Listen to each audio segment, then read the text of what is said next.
یہ واقعہ ہے کہ اللہ تعالیٰ صحابہ اور قیامت تک آنے والے مسلمانوں کو کہہ رہے ہیں کہ اگر تم محمد صلی اللہ علیہ وسلم کی مدد نہیں کرو گے، یہاں نبی کی مدد سے مراد نبی کے دین کی مدد ہے، کیونکہ قرآن مجید میں اللہ اس عمل کو اپنی مدد سے تعبیر بھی کرتے ہیں اور نبی کی مدد سے بھی. تو بھلا اللہ کی کون مدد کر سکتا ہے بھائی؟ ان تنصروا اللہ ینصرکم، اے ایمان والو اگر تم اللہ کی مدد کرو گے تو اللہ تمہاری مدد کرے گا. تو اس سے پتہ چلتا ہے اللہ کو اپنا دین اتنا محبوب ہے کہ دین کی مدد کرنا یہ اللہ ہی کی گویا مدد کرنا ہے. اس میں ترغیب ہے. کچھ زکام ہو رہا ہے تھوڑا سا. تو دین کی مدد کیسے ہوتی ہے؟ کوئی بھی وہ ذریعہ جس سے ہم دین کو دنیا میں غالب کرنے کی کوشش کریں، چاہے وہ جہاد کے موقع پہ جہاد ہے، تبلیغ کے موقع پہ تبلیغ ہے، دینی مدارس کو پروموٹ کرنا. یہ جو لبرل اور سیکولر لوگ ہیں، خاص طور پر جو حکمرانوں میں، ان کو دینی مدارس کبھی بھی نہ اچھے لگے ہیں، نہ لگتے ہیں اور نہ قیامت تک اچھے لگیں گے. ان کو دنیا کا جو سب سے فضول ترین طبقہ ہے وہ مولویوں کا طبقہ لگتا ہے. سمجھ رہے ہو؟ تو دینی مدارس کو سپورٹ کرنا کس کی ذمہ داری ہے؟ بولو بھائی. ان لوگوں کی جو دین سے محبت کرتے ہیں. اگر یہ دینی مدارس میں کام کرنے والے علماء ختم ہو گئے، یعنی مدرسے ختم ہونے سے ظاہر ہے علماء ختم ہوں گے، تو پھر یہ دین کی باغ ڈور لبرل لوگوں کے ہاتھ میں آ جائے گی. پھر وہ زمانے کے حساب سے دین میں کاٹ چھانٹ کریں گے، کیونکہ یہ خود تو قربانیاں دیتے نہیں ہیں، تو یہ اس دین کو پسند بھی نہیں کرتے جس میں قربانیاں دینی پڑیں. اس دین میں پھر کل پرچے کے لیے روزہ چھوڑنے کی اجازت بھی ہو جائے گی. ان کا فتویٰ آئے گا کہ کل پیپر ہے تو روزہ، کیا خیال ہے بھائی، چھوڑ دیں. بہت ساری چیزوں کی گنجائش مل جائے گی. تو یہ جو مسئلہ ہے صدیوں سے ہمارے دینی مدارس میں علماء صلحاء کا سلسلہ چلا آ رہا ہے، اور یہ سارا نسب روحانی کہاں سے جا کے ملتا ہے؟ محمد صلی اللہ علیہ وسلم سے. میں حدیث میں اپنا نسب بیان کر سکتا ہوں نبی تک، میں قرات میں بیان کر سکتا ہوں نبی تک، میں فقہ میں بیان کر سکتا ہوں نبی تک، میں جو ہے قرآن میں بیان کر سکتا ہوں نبی تک اپنا نسب. جتنے، صرف میں نہیں، دینی مدارس میں جتنے بھی لوگ علم حاصل کر رہے ہیں ان کے استاذ، پھر استاذ کے استاذ، پھر استاذ کے استاذ، یہ سارے سلسلے کہاں سے جا کے ملتے ہیں؟ نبی صلی اللہ علیہ وسلم. یہ سینہ بسینہ چلا ہے علم، صرف کتابوں سے نہیں بلکہ رجال سے، افراد سے سینہ بسینہ چلا ہے یہ. ہاں گمراہی بھی پھیل رہی ہے، مدارس میں کچھ جاہل لوگ بھی آ جاتے ہیں، کچھ غلط لوگوں کو گائیڈ کرنے والے لوگ بھی ہیں. وہ تو میں نے بتایا کہ دنیا میں ہر جگہ اچھے لوگوں کے ساتھ برے لوگ بھی ہوتے ہیں، لیکن خیر الحمدللہ غالب ہے. خیر کیا ہے؟ غالب ہے. تو اس طرح یاد رکھو، دینی مدرسوں کو سپورٹ کرنا یہ بھی کس کی ذمہ داری ہے؟ عوام کی، اور یہ بھی اللہ ہی کی مدد کے مترادف ہے. آج حکومتوں نے مدارس میں اتنی سختی کر دی ہے کہ مدرسوں کو چندہ دینا ایک مصیبت بن چکا ہے. اکاؤنٹ میں تفتیش شروع ہوتی ہے، مدرسوں سے آگے پوچھا جاتا ہے اتنے پیسے کیوں آئے تمہارے پاس، یہ کہاں سے آئے؟ خام خام میں تنگ کرنا. یہ پچھلی حکومت بھی کر رہی تھی اور اس حکومت میں بھی ایسا ہو رہا ہے. تو اس سے پتہ چلتا ہے کہ پتہ نہیں بیرونی دباؤ ہے یا کیا ہے. اس بحث میں جانے کی ضرورت نہیں ہے، لیکن ہم نے اپنے مذہب سے محبت کرنی ہے تو ان مذہبی اداروں کو بچانا کس کی ذمہ داری؟ ہماری. تو ان مسجدوں کو، ان مدرسوں کو، اور قرآن میں اللہ نے جہاں بھی جان سے جہاد کا حکم دیا وہاں مال کا بھی حکم دیا ہے، کیونکہ پیسوں کے بغیر کام نہیں ہوتا، دنیا کا اصول ہے یہ. تو جیسے جہاد کا جب موقع ہو تو جان بھی پیش کرنی ہے اور مال بھی دینا ہے. تو ایسے ہی یاد رکھو، دین کی تبلیغ میں جان بھی خرچ ہوتی ہے، ساتھ ساتھ مال بھی خرچ ہوتا ہے. اب یہ تبلیغ والے بیرون ملک جاتے ہیں تو ٹکٹ پہ پیسے تو خرچ ہوتے ہوں گے نا؟ نہیں آ رہی بات؟ پیسے بھی تو لگتے ہیں. تو جان بھی مال بھی. تو دینی مدرسوں میں جان بھی لگتی ہے اور مال بھی. آپ کہہ سکتے ہیں تبلیغ والے تو جب تبلیغ میں نکلتے ہیں تو اپنا پیسہ لگاتے ہیں, تو مدرسے والے بھی اپنا پیسہ لگا دیں. بات نہیں آ رہی سمجھ میں. تو دینی مدارس بھی کیا کریں, وہیں کے علماء خود اپنا پیسہ لگائیں.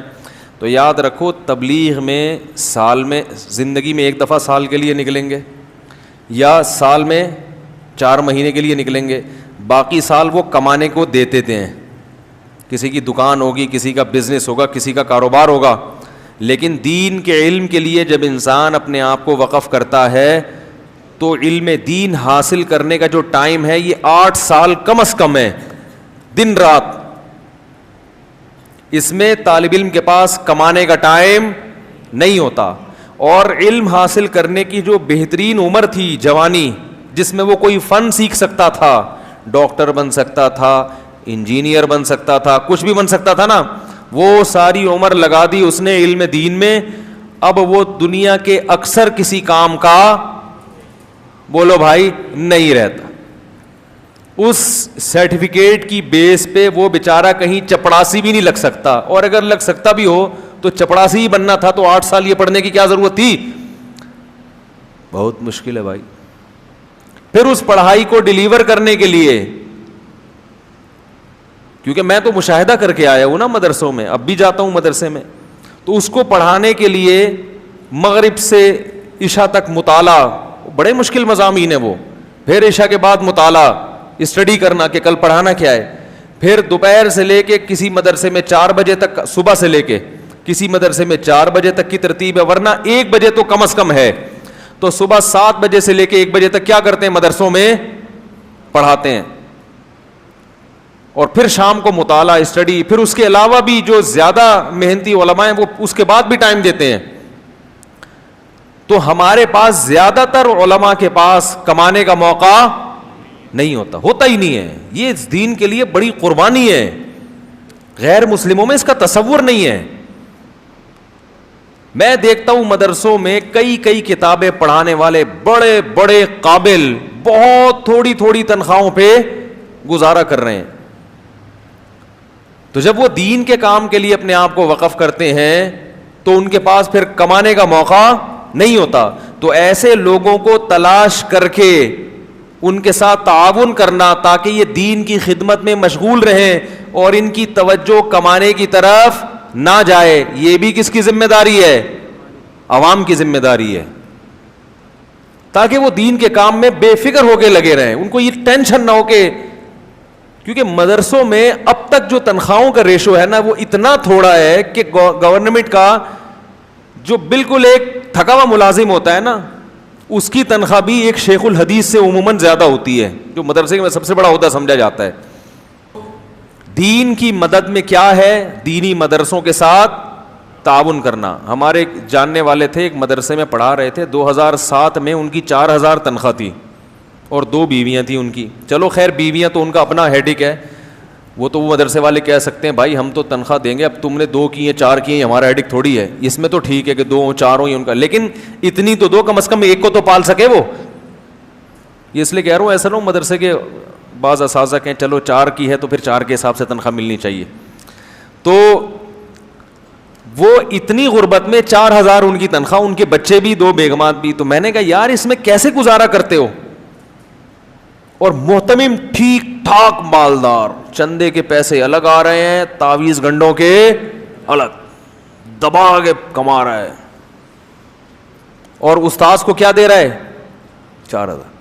کہنے لگے کہ یار میں صبح ناشتے میں دودھ کی چائے نہیں پیتا, قہوے میں رات کی بچی ہوئی روٹی ڈبو کے کھاتے ہیں ہم لوگ, ڈبو کے کھانے کا اپنا ہی مزہ ہے آپ کو پتہ ہے. تو وہ قہوے میں رات کی سوکھی روٹی ڈبو کے کھاتے ہیں, اور اسی طرح زندگی. ایک کمرہ ہے اسی میں پارٹیشن کر کے 2 کو رکھا ہوا ہے, وہ گھر ہے ان کا. کچھ دن تو بیچارے نے صبر کیا, اس کے بعد چھوڑ چھاڑ کے کسی یونیورسٹی میں پروفیسر لگ گئے. وہ ظاہر ہے کہ نہیں کیسے گزار, ہر آدمی میں پھر ایسا توکل تھوڑی ہوتا ہے. تو ایسے قابل استاذ کو بھگانے کا گناہ کس کو ہوگا, محتمم کو. وہ پھر ایسے عجیب سے استاذوں کو لے آتا ہے. ایک اور مانسہرہ میں کہیں ایک اس قابل عالم تھے, اتنے قابل میں حیران ہو گیا, بہت قابل تھے. میں نے کہا آپ اتنے قابل آدمی ہو, آپ کو تو کسی بڑے مدرسے میں حدیث پڑھانی چاہیے تھی. انہوں نے کہا میں نے پڑھائی تھی, پورے سال میں پڑھاتا رہا. محتمم نے جو مجھے تنخواہ دی نا سال کے بعد, وہ اتنی تھوڑی تھی کہ میری مرغیوں کا خرچہ بھی اس سے پورا. اس طرح کے الفاظ سے مجھے پورے بھی یاد نہیں, پرانا واقعہ ہو گیا. کہہ رہے میں نے کہا یار میں نہیں پڑھا سکتا بھائی, یا تو تیرے پاس پیسہ ہی نہ ہوتا, پیسہ تو بہت آ رہا ہے تیرے پاس. نتیجتاً کہتے ہیں میں چھوڑ کر گورنمنٹ کی کسی جاب میں چلا گیا, جاب کر رہے ہیں وہ, تو سارا علم کیا ہو گیا, ضائع ہو گیا.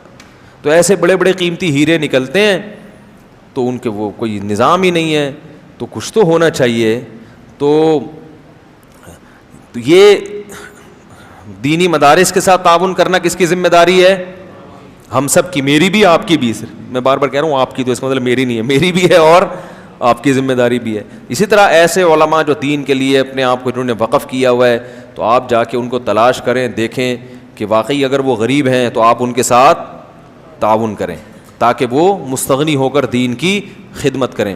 اور ایسے طلبہ بھی ہوتے ہیں دینی مدرسوں میں جو بڑے ذہین ہوتے ہیں لیکن محنتی ہوتے ہیں, مگر یہ کہ ان کے پاس وسائل نہیں ہوتے.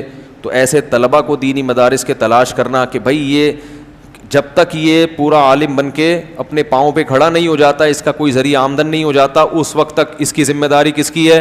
ہماری.